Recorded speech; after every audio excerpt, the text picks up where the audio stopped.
Start. तो आज मैं Jagannath sir little flower higher secondary school Buddhipara जिला पूर्णिया से आज हम लोग ये पढ़ेंगे हिंदी का इकाई 1 जिसका पाठ का नाम है चंद्रगहना से लौटती बेल और ये क्लास 10 के लिए है 1.1 चंद्रगहना से लौटती बेल और इसके कवि हैं केदारनाथ अग्रवाल। अब हम लोग इसका डिस्कस करेंगे इस कविता का कि कवि ने इस कविता के माध्यम से आपको क्या बताना चाहता है और कवि का कहने का तात्पर्य क्या है, कवि क्या कहना चाहता है। तो कवि हमारे केदारनाथ अग्रवाल जी जो है इस पाठ का नाम लिखे हैं चंद्रगहना से लौटती बेल। बेल का मतलब होता है समय। बेल बेल मतलब होता है समय और एक बैर होता है। एक बैर माने होता है दुश्मन और एक बैर मतलब खाने वाला होता है। लेकिन यहाँ बेल का मतलब होता है समय और चंद्रगहना का नाम है एक गांव। एक गांव का नाम है चंद्रगहना। तो कवि कहता है कि चंद्रगहना यानी चंद्रगहना गांव से लौटते समय कवि ने क्या देखा उस गांव में, उसका वर्णन अपने भाषा में यानी कविता के माध्यम से आपको कवि ने दर्शाया। अब कवि जब है चंद्रगहना से जब वो लौट रहा था तो अब आप गांव की ओर चलिए थोड़ा और गांव का दृश्य देखिए। जैसे ये उस समय का दृश्य है जब खेतों में चना लगा हुआ रहता है, अलसी लगा हुआ रहता है, गेहूं लगा हुआ रहता है, अर्थात फरवरी महीने का समय है, फरवरी। और उसी समय चलता है वसंत ऋतु। तो कवि ने वसंत जो ऋतु है, वसंत ऋतु का एक तरह से प्राकृतिक सौंदर्य का वर्णन किया। अब जैसे देखिए कवि ने लिखा है कि देख आया चंद्रगहना, देखता हूं दृश्य अब मैं, मेड़ पर इस खेत को बैठा अकेला, एक बीते का बराबर, यह हरा ठिंगरा चला बांधे मुरेठा शीश पर। बांधे मुरेठा शीश पर आप देखिए जब चना जो खेत में लगता है तो चना को हम लोग अक्टूबर नवंबर में लगा देते हैं यानी रबी फसल का चना होता है। तो जब नवंबर दिसंबर में लगा देते हैं चना तो जाकर के फरवरी और मार्च में कंप्लीट होता है। तो चना के पौधों को देखेंगे तो चना जो है छोटा सा पौधा होता है और उसके चारों तरफ से वो चना उसमें इतने फले हुए रहते हैं जैसे लगता है कि वो अपने सिर के ऊपर एक पगड़ी बांधा हुआ है। जैसे आदमी गमछा का पगड़ी बांधता है उसी प्रकार से कवि को ऐसा लगा कि एक चना का ये पौधा है और ये अपना जो है चने के माध्यम से, चना और पत्ते के माध्यम से पगड़ी बंधा हुआ है, ऐसा उसको प्रतीत होता है कवि केदारनाथ अग्रवाल। तो कवि ने चने का जो पौधा होता है उसके बारे में लिखे हैं कि मैं जब चंद्रगहना गांव से लौट रहा था तो देखा कि एक खेत में छोटा सा चना का पौधा इतना फला हुआ है कि मानो कोई आदमी पगड़ी बांधा हुआ है। मुरेठे शीश पर, शीश मतलब मतलब होता है सी। छोटे गुलाबी फूल का सजकर खड़ा, पास ही मिलकर उगी है, बीच में अलसी रखे। अलसी होता है, अलसी बोलते हैं आपको, एक सरसों होता है और एक अलसी होता है। अलसी मतलब होता है तीसी, और सरसों मतलब सरसों तेल जो पीते हैं, अलसी का भी तेल होता है। तो अलसी का देखेंगे पौधा तो उसका तना एकदम पतला होता है और वो उसका जो फूल होता है नीले कलर का होता है। और बहुत ही आप फरवरी महीने में देखेंगे बसंत ऋतु में तो बहुत ही खेत को ऐसा लगता है कि कोई हरा नीले कलर का फूल को लगाया है। लोग खड़े होकर के 2-4 मिनट 5 मिनट तक उस दृश्य को देखते हैं, क्योंकि प्राकृतिक है ना, प्राकृतिक का पर्यावरण बहुत ही मार्मिक और दर्शनीय होता है। कोई भी आदमी जब प्रकृति के अंदर जाता है तो उसको उस प्रकृति का कोई भी दृश्य आपको मन को जरूर मिलेगा। जैसे आप जंगल जाएंगे तो जंगल में ही कोई शेर देखेंगे तो आप थोड़ा रुक करके देखना चाहेंगे, हिरण देखना चाहेंगे तो रुक कर देखेंगे, यानी प्रकृति का सौंदर्य ही निराला है। तो कवि ने प्रकृति का ही वर्णन किया है। तो चना का पौधा देखते देखते वो फिर थोड़ा सा आगे बढ़ा तो पास ही मिलकर हुई है, बीच में अलसी हथेली, देह की पतली कमर की है लचीली, नीले फूलों फूल को सिर पर चढ़ा। यानी जब आप अलसी का पौधा देखेंगे तो उसकी कमर, ये माने तना का जो भाग है बहुत पतली, इतना पतली कि आप उसका अंदाजा नहीं लगाएंगे। लेकिन जैसे ही, हालांकि छोटा ही पौधा होता है अलसी का, लेकिन जैसे थोड़ा ऊपर बढ़ के जाएगा इतना से इतना, तो उसमें नीले नीले फूल आपको दिखेंगे और देखने में बहुत ही सुंदर और दिल को छूने वाली होती है। और वही अलसी जब फलता है तो हम लोग अलसी का तेल भी खाते हैं। अलसी का खली निकलता है तो जानवरों को खाने का भी काम में आता है। और अलसी के साथ साथ सरसों फिर आता है। तो सरसों का तो बहुत सारे लोग देखे हैं कि सरसों का फूल जो है पीला होता है और सरसों का भी कमर पतला तो होता है लेकिन लंबा होता है।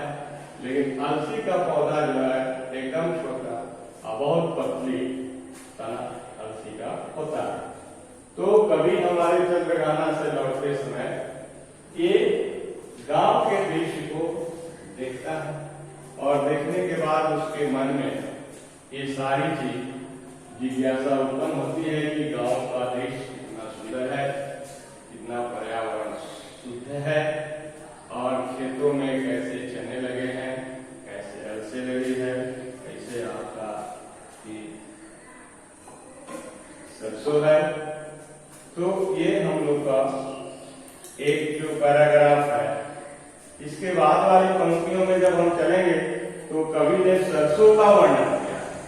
तो सरसों का भी वर्णन वही है कि सरसों भी जो होता है थोड़ा अलसी से लंबा होता है और सरसों का जो फल होता है थोड़ा गोला गोला साइज का होता है। सरसों एक पीला भी होता है और एक आप कलर देख ही रहे हैं, सरसों का थोड़ा ब्राउन टाइप का होता है। लेकिन अलसी का जो फल होता है तो चपटे कलर का होता है, मैंने चपटा होता है और ब्राउन कलर का होता है। तो ये हमारे अलसी और चने में, अलसी और सरसों में डिफरेंस है। और ये सभी जो है रबी फसल के उदाहरण है। रबी फसल दो प्रकार के होते हैं, एक रबी और एक होता है खरीफ। तो रबी फसल को हम लोग नवंबर दिसंबर में लगाते हैं और मार्च अप्रैल में काट लेते हैं। और खरीफ फसल को हम लोग जुलाई अगस्त में लगाते हैं और नवंबर दिसंबर में काट लेते हैं। यानी कि खरीफ फसल को काटने तुरंत बाद रबी फसल को लगाते हैं।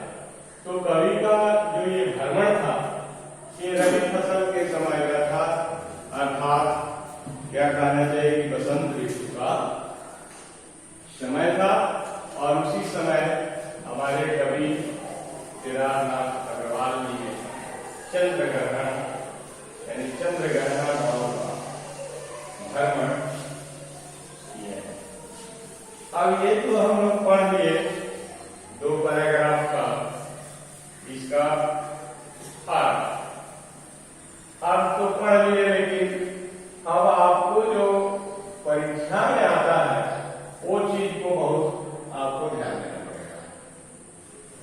तो परीक्षा में जैसे ये 4 पंक्तियां लिख देगा कभी पेपर में, और लिखने के बाद बोलेगा पेपर कि इन पंक्तियों का सप्रश्न क्या है। सप्रश्न व्याख्या। अब ये आपको पंक्ति दे दिया गया था, आप इस पंक्ति को पढ़े। अब आपको एग्जाम में क्या आएगा उसको बहुत ध्यान देना है। ये आएगा सप्रश्न व्याख्या। अब उस वही जो पंक्ति था उस पंक्ति को हम लोग सप्रश्न व्याख्या कैसे लिखेंगे ये आपके लिए बहुत ही जरूरी है। और हर एग्जाम में ये आता है सप्रश्न व्याख्या, चाहे 8 में हो, 7 हो, 9 में, 10 में, 11, 12, यानी आपको सप्रश्न व्याख्या जाएगा। आपको ये सप्रश्न व्याख्या 5 नंबर का हर एग्जाम में, चाहे क्वार्टरली आप दे रहे हो तो, हाफ ईयरली दे रहे हैं तो, या फाइनल दे रहे हैं तो, या होम एग्जाम हो या बोर्ड एग्जाम हो, ये आपको 5 नंबर की व्याख्या पूछे जाएंगे। तो अब आपको व्याख्या में करना क्या है ये आपको बहुत ही बारीकी से ध्यान देना है। तो व्याख्या में देखिए पॉइंट होता है, एक नंबर 1 संदर्भ, संदर्भ होता है। दूसरे नंबर पर होता है प्रसंग, और तीसरे नंबर पर होता है अर्थ, और चौथे नंबर पर होता है विशेष। देखिए जैसे हम लोग बोर्ड एग्जाम में बैठते हैं तो आप जैसे बोलते अरे ये वाला तो पढ़ाया था, लिख लिए हो। हाँ सर लिख लिया था, लेकिन आप कैसे लिखे हो ये आपके ऊपर डिपेंड करता है। यदि वो सप्रश्न व्याख्या पूछा है और आप इस पॉइंट दे देकर के यदि लिखे हैं तो ही आपको 5 नंबर मिलेंगे। अन्यथा अरे सर आप तो खाली तीसी और सरसों के बारे में बताए थे, चंद्रग्रहण के बारे में बताए थे, चंद्रग्रहण से लौटते समय कभी क्या होता, हम तो वही लिखे। तो यदि उतना ही आप लिखे जितना मैंने अर्थ बताया, यदि आप उतना ही लिख करके आए हैं तो उसमें मात्र आपको मिलेगा 2 नंबर। बहुत अच्छे से लिखे, बहुत अच्छे से, इतना अच्छे से लिखे कि आपका एक भी स्पेलिंग भी गलत नहीं है, तो भी आपको कितना नंबर मिल रहा है? 2 नंबर, क्योंकि इससे अधिक आपको अर्थ में मिलने वाला नहीं है। इसलिए शासन ने, हमारे राज्य शिक्षा मंडल ने इस प्रसंग को, चाहे वो कविता का प्रसंग व्याख्या हो या कोई गद्य का प्रसंग व्याख्या हो, 5 नंबर का ये होता है, जिसमें 2 नंबर में अर्थ जो मैंने पढ़ा दिया, 1 नंबर का होता है संदर्भ, 1 नंबर का होता है प्रसंग, और 1 नंबर का होता है विशेष। अब आपको ये समझना है कि सर संदर्भ क्या होता है, सर प्रसंग क्या होता है, सर अर्थ तो आप बता दिए हैं, और विशेष क्या होता है। और इसी पॉइंट पर यदि आप इस कविता को आप लिखते हैं तो ही आप जो है 5 नंबर आपको पूर्णतः मिलेगा, क्योंकि बोर्ड हमारा इसी पैटर्न को निर्धारित किया है, इसी पैटर्न के अनुसार नंबर दिया जाता है, और आपको परीक्षा में भी 5 नंबर का ही आता है।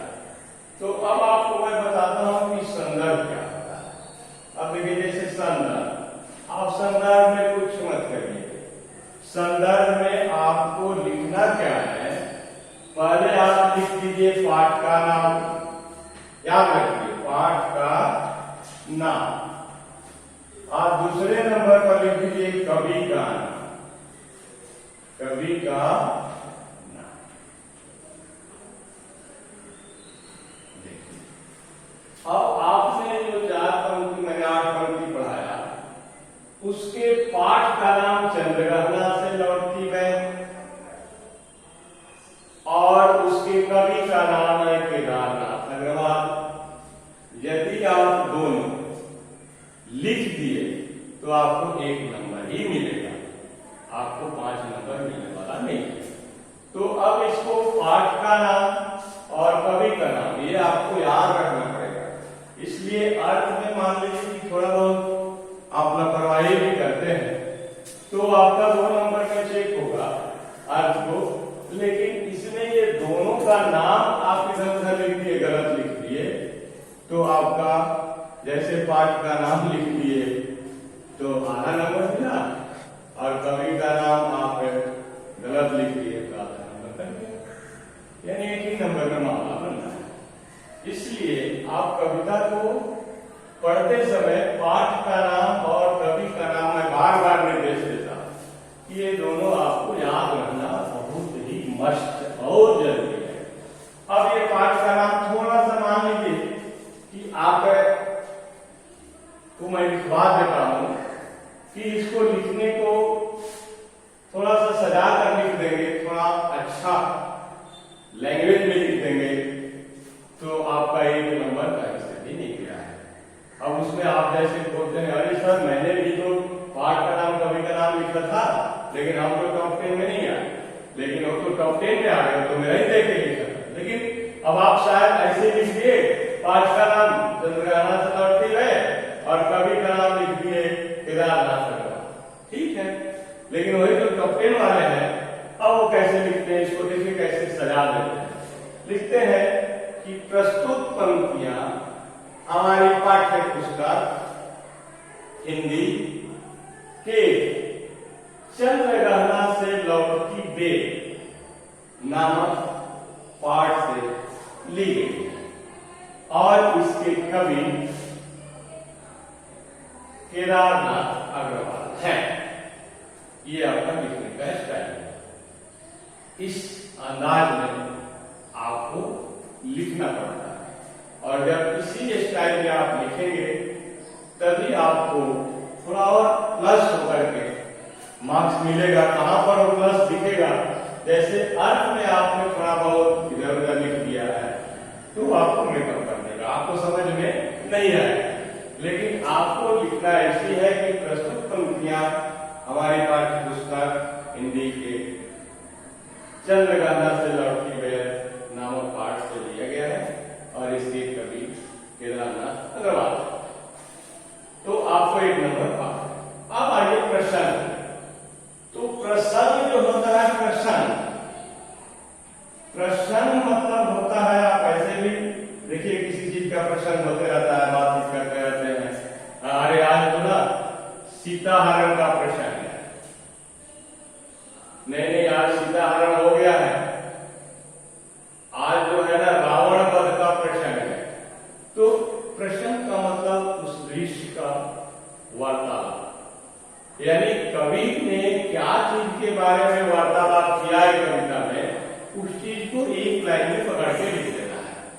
तो जैसे हम लोग इसमें पढ़े थे तो कवि का प्रश्न यही था कि प्रकृति और पर्यावरण, आपने लिख देंगे कि कवि ने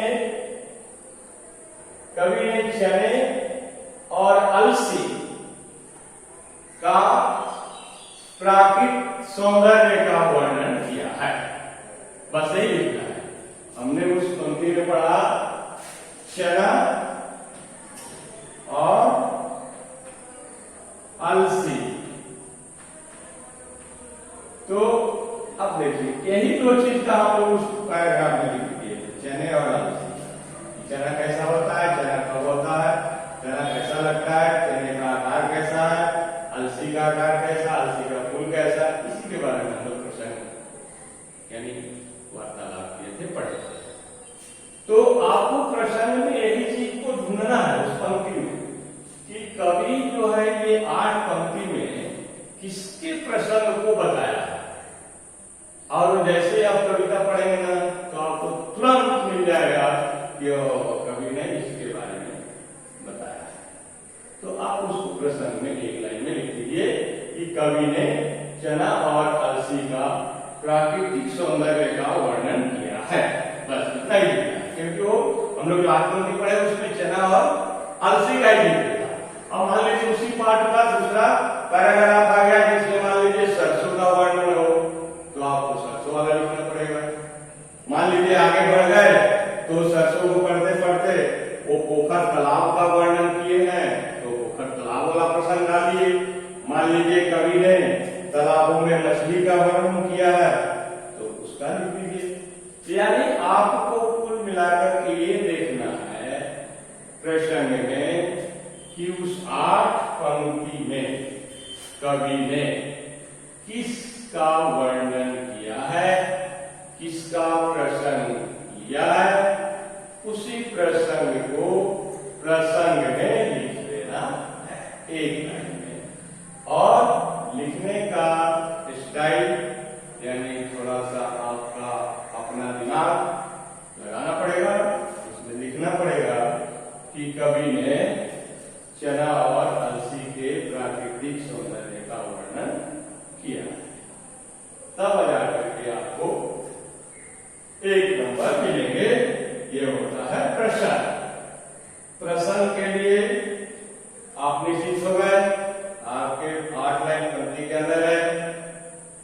आपको ज्यादा याद रखना है संदर्भ, क्योंकि ये संदर्भ जो होता है आपको पाठ का नाम और कवि का नाम आपके मेमोरी में हमेशा रहना चाहिए।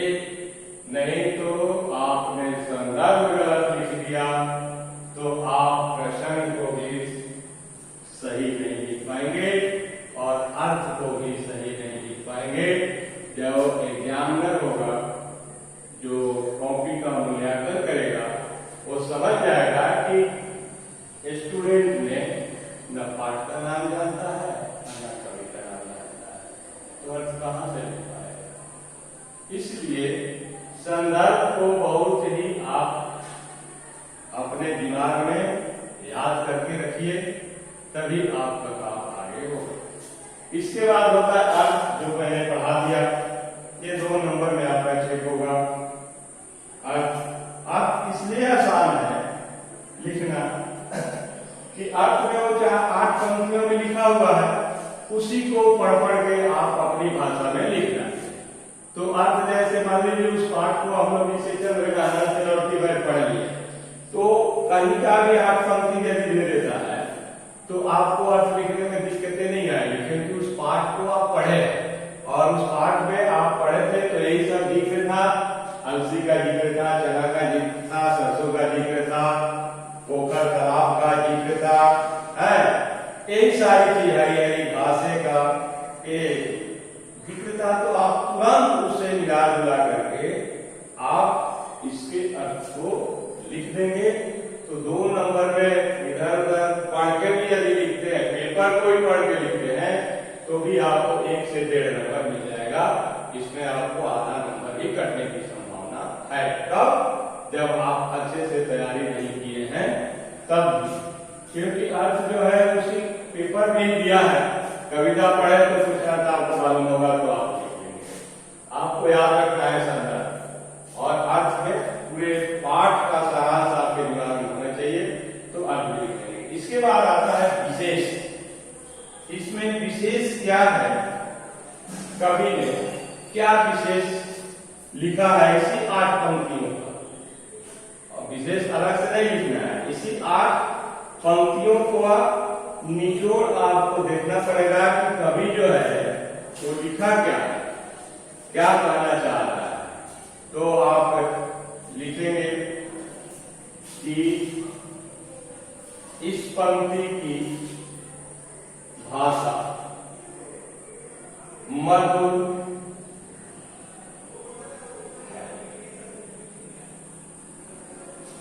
कवि ने प्राकृतिक सौंदर्य का वर्णन किया है।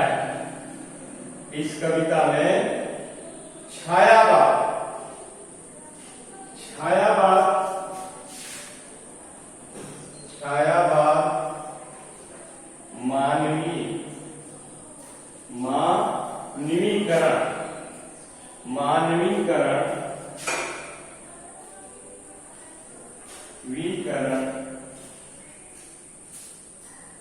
मानवीकरण यानी आपको लिखना है विशेष में कि इस पंक्ति की भाषा सरल और मधुर है और कवि ने मानवीकरण के दृश्यों को वर्णन किया है।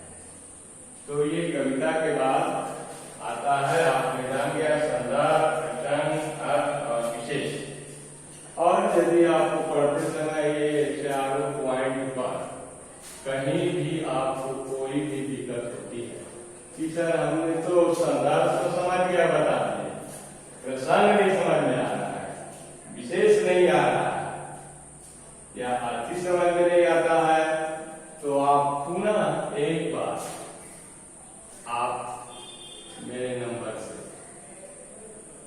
कांटेक्ट करिए और आपको फिर विस्तृत रूप से एक बार फिर बता दिया जाएगा, ताकि एक प्रसंग, संदर्भ, अर्थ और विशेष जब से आप पढ़ाई करते रहेंगे आते रहेगा, कोई एक दिन का काम नहीं है। और जितने कविताएं हैं गद्य और पद, हिंदी को बांटा गया है, गद्य में भी है, पद में भी है। तो आज हमने गद्य पद का शब्द व्याख्या बता दिया।